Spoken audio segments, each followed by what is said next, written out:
convey what you know. Finally, did you fall into useless arguments? Right, so some of the arguments, if you notice, they weren't really useful. You know, we don't want to call them useless, but they weren't really useful. I mean, the end goal, right? What's the end goal here? What do we objectively see?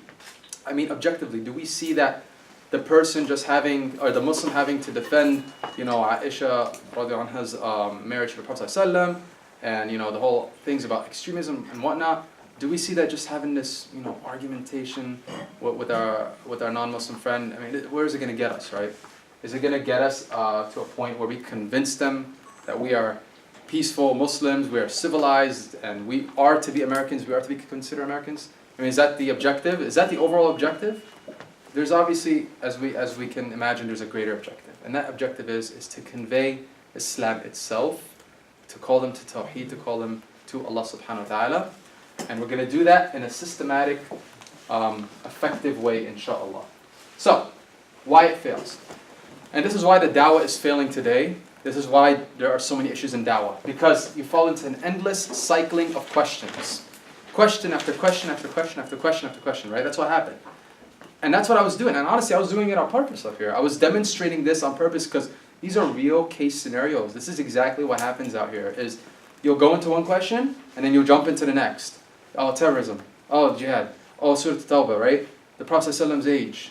You know, oh, woman oppression. They're covering in a certain way. Why do they cover it? It's just, it's never going to end. So you fall into an endless cycling of questions. The answers often, not all the time, often they don't satisfy the questionnaire. So majority of the time, they're still not happy.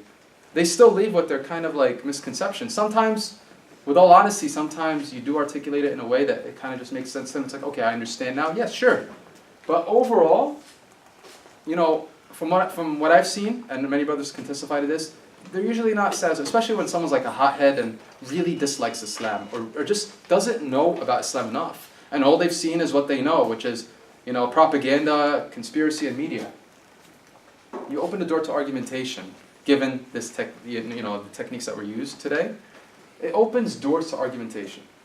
And that's what we don't want to do that. We want to do anything but argue, because when we argue, we naturally just end up being a little harsh. Maybe the ego kicks in, like we want to be defensive. You know, I want to beat this person, because again, we have this modern day ideology within the Muslim world that we want to just kind of defeat the person rationally. And we believe that if we defeat the person rationally, then we've won the argument and therefore our religion is the truth. So we kind of had this like false perception, whereas that's not the case at all. We're not meant to be arguers. We're meant to be du'at, people who call people to Islam. And although Allah subhanahu wa ta'ala tells us, again in Surah An-Nahl, in verse 125, "Ud'u ila sabili rabbika bil hikmah wal maw'izati hasana," meaning invite people with wisdom and beautiful preaching. And Allah says, and reason with them. He does say argue with them. Allah says argue with them, reason with them. But what does He say following it? Does anyone know? In a beautiful way. Yes, but what is it? What is it exactly? Reason and logic, right? So it says, "Ud'u ila sabili rabbika bil hikmah wal maw'izati hasana," meaning reason with them with wisdom and beautiful preaching. And then it says, وَجَادِلْهُمْ بِالَّتِهِ أَحْسَنُ. So وَجَادِلْهُمْ means to argue with them, and then it says, بِالَّتِهِ أَحْسَنُ, in a manner that's best. So reason with them, yes, but in a manner that's best. And what is that best way? Inshallah, we're going to go over it today. It's the way of the Prophet ﷺ, how he gave da'wah. So we're going to look at how the Prophet ﷺ gave da'wah, as opposed to just having here to deal with these kind of contentions. Because imagine, you know, these kind of issues being presented at the time of the Prophet ﷺ. Do you think the Prophet ﷺ would just stand here and have to answer to every question? No, he called people to what? Tawheed. That's the goal. So, just to go on here, we don't want to engage in useless, insincere conversation. The Prophet ﷺ, he said this in the authentic hadith in Abu Dawood. He said, "I guarantee a house in paradise for the one who gives up insincere, useless arguments, even if he is in the right. And I guarantee a home in the middle of paradise for the one who abandons lying, even for the sake of fun. And I guarantee a house in the highest part of paradise for the one who has good manners." Alhamdulillah. So we take this prophetic narration, this hadith from the Prophet sallallahu alaihi wasallam, and we take heed that we shouldn't get into useless, insincere arguments. Right? So we have to be more objective with our approach, inshallah. So engage with people on their level. This is also a narration of Ali radiallahu anhu. He said, talk to people with speech that they can understand. Do you wish that people believe in God and His Messenger. Very profound statement from Ali radiallahu anhu. He says, speak to people on their level. You know, don't you want them to accept Islam? If you do want them to accept Islam, then speak to them on their level. And that means, like, again, with empathy, with reason, both, right? So also have awareness and understanding of the society around us. It's very important to understand our society so we can deal with the people appropriately. Okay, so reflection. Let's answer these questions together. Why do you think people ask these type of questions? What do you guys think? Travel. Offend you. What is that? To offend you. To befriend you? Offend. Offend. Okay, yeah, that makes more sense. Sometimes, yes, they're just, yeah, they have like this kind of demeanor where they feel like they want to offend you, right? That's true. Or they actually want to know the answer. Okay, sometimes they sincerely do want to know the answer. Like they're really, like, yeah, they're genuine and they want to know. Yes, sister. Sometimes they ask because they have concern or they're afraid of Muslim and they just want to maybe learn more about it. Yeah, so sometimes they just have legitimate concerns and maybe they have a Muslim friend or family member or whatnot and they just want to know more. They're just curious to know. But it could be bothersome to them, like some of the teachings or whatnot, but they're just misinformed, right? Because their knowledge is very limited, only by what they see in today's current media. Correct. And the negative, and it is never the positive that is projected. So they look at it only from a particular way, Right. and they are absent in knowing what the whole picture is. Yeah, so they have false imagery of Islam.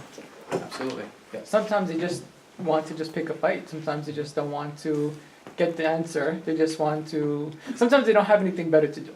Like, in a way, they just want to. Well, some people, yeah, enjoy just want a arguing and confrontation. debating. Yeah. And this is popular today, Yeah. you know, with all around, not to pick on any group, but Christian Yeah. missionaries do it. Mhm. You know, we have, even in the Muslim world, unfortunately, it happening, atheists, you know, they set up these debates and oftentimes it's just Mhm. like my team versus your team type thing. So this is true also. Yes, I think we got the overall picture, right? What is the best way to respond? Go And do you have to answer every question? Shh. What is the best way to respond and do you have to answer any questions? So first, what do you guys think is the best way to respond to these kind of questions? For anyone who has taken this course, Ali? It depends on which question, what kind of question they're asking. Well, first. any of the questions are up here. So, because if they're going to ask you like a question like, oh, why do you marry a 9-year-old girl? Oh, why do you Yeah. guys blow up things? You're not going to say, oh, well, thank you for your question. Yeah. You're going to say like, oh, well, we don't do that. You're going to be more of, you're going to say, no, we don't do that. Right.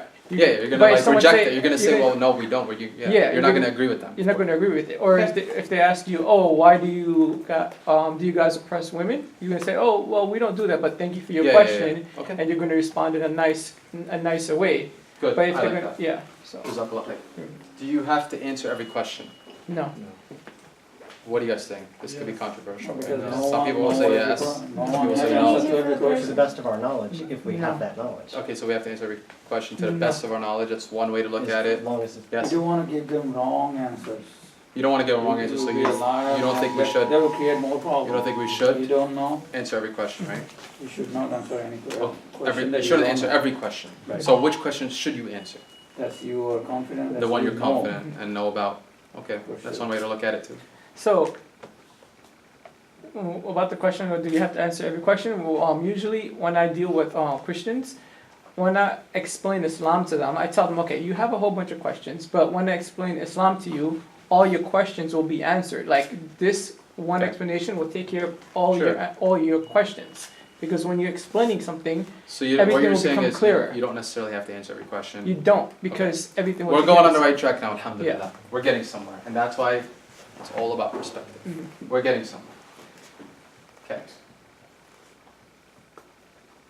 So before we go into the approach, which we'll be going into very shortly, don't go to extremes. Focus on conveying the compassionate and peaceful message of Islam to the wider society and inviting people to the oneness of Allah and the prophethood of Muhammad sallallahu alaihi wasallam. So what we need to focus on is don't go to extremes with arguments. Don't go to extreme with rational approaches. Don't go to extremes with your ways, with your dealings with people.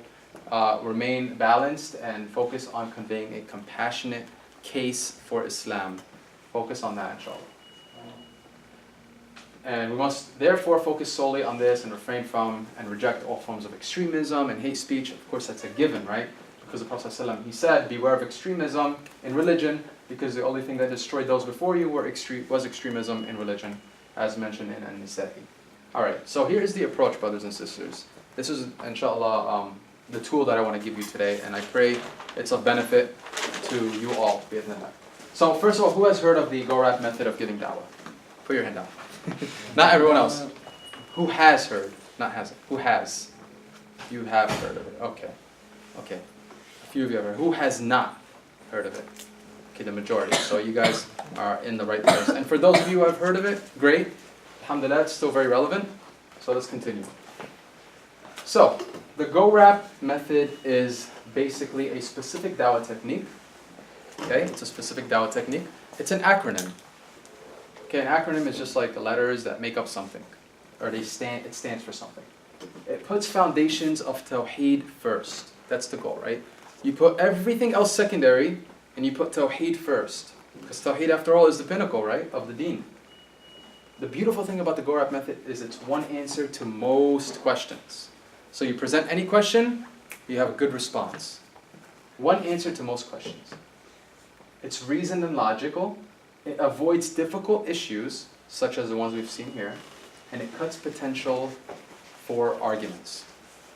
So this was also the approach that Yusuf alayhi salam, you can read this on the corner here, if you haven't read the story of Yusuf, when he was asked to interpret dreams in prison, he went about explaining and giving da'wah in a way where he invited people to Tawheed first. So he invited people to Tawheed first. That was his approach, and this is the same approach. It's a prophetic way. The Prophet ﷺ used this, Yusuf alayhi salam used this, and many other prophets, as mentioned in the Quran and Hadith, have used this approach. Now, GoRap, again, is just like kind of like a modern way of us looking at it so that we can remember, but it has something that it stands for. It doesn't mean I'm going to go rap and start freestyling and stuff. All right? That's not what this is about. Not here at least. Okay, so GoRap method. What is the GoRap method? So, you see where it underlines G-O-R-P? So GoRap stands for God's existence, oneness of God, revelation. The A stands for and prophethood. So these are the main, this is like the core of the GoRap method. The first thing you start is the initiation. Then you come to a common sense agreement. Then you get to God's existence, His oneness, revelation, and prophethood. And finally, invite them to Islam. Why not afterlife? Hmm? Why not speak of the afterlife for the A? So the afterlife can be incorporated in Revelation. Okay? And that's fine too if you want to take that approach. That's absolutely fine. So, but for now we're just trying to keep it a little bit more simplistic. And Revelation, I usually talk about purpose of life and afterlife in Revelation. Yeah. It's covered there. There's a few slides on that. Okay, so GoRap, if you want to use A as afterlife, that's fine too. But simply, it's God's existence, oneness, revelation, and prophethood. Okay? The first thing we do is initiation. Initiation is how to start a conversation. So how do you start the conversation? We need to focus on this first. We'll get into common sense. And basically what we're going to do for the rest of the course today is go through each of these up until the end. Okay?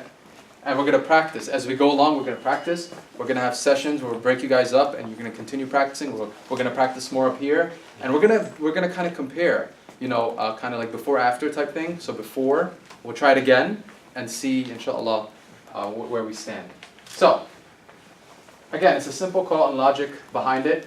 What you do using the GoRap method is you refer back to Allah subhanahu wa ta'ala's names and attributes. So you go back to Tawheed al-Rububiyyah, Tawheed al-Ibadah, Tawheed al-Asma wa Sifat. You obviously make it very clear that Allah is maximally perfect and all-knowing. We know this. This is something that we know. Therefore, in all of our affairs, we should refer back to Him. Therefore, human beings should submit to Allah. So what this is saying is that the best approach to giving da'wah is going back to Allah subhanahu wa ta'ala, speaking about Allah Himself. Why? Because Allah is maximally perfect. So anything that has to do with maximal perfection has to be a perfect method, right? It has to be a good method, effective method. And thus, in all our affairs, we should refer back to Him. And that's what the da'wah GoRap approach does, is it refers back to Allah subhanahu wa ta'ala. But it does it in a way that's logical, reasoned, and it deals with the situation of today. Okay, and this is just to kind of discuss that the story of Shaitan. If you think about Shaitan, his first, the first sin was arrogance, as we know. And it's because he went against an axiom, a self-evident truth. It was self-evident to him that Allah is Allah. Imagine Shaitan knows that Allah exists. He sees Allah. He saw Allah, right? Yet he is a pseudo-rationalist. What does that mean? A pseudo-rationalist is someone who rationalizes against objective rationality, meaning what is actually rational, what is actually the truth. So it's like you know something to be true, but you're rationalizing against it. So Shaitan was the first pseudo-rationalist, and the point is that this pseudo-rationality idea is something that our non-Muslim friends encompass today. So that's what they carry. They have this kind of like pseudo-rationalist approach where they're arguing against the truth. So what we should do is when we present Allah being perfect, the perfect being, the perfect entity, the all-knowing entity, then now we're taking something, or Allah subhanahu wa ta'ala who is the most perfect, and we're using it and kind of dealing with this, with their pseudo-rationality disposition. Anyway, so the GORAP method, we use it as a map rather than a rigid structure. Understand the steps rather than memorizing the words. So you don't necessarily have to memorize every single word as we continue going through this method. You just understand the steps. Understand the steps and how they function. Make it your own. Apply your personality and knowledge. So you take it, construct it how you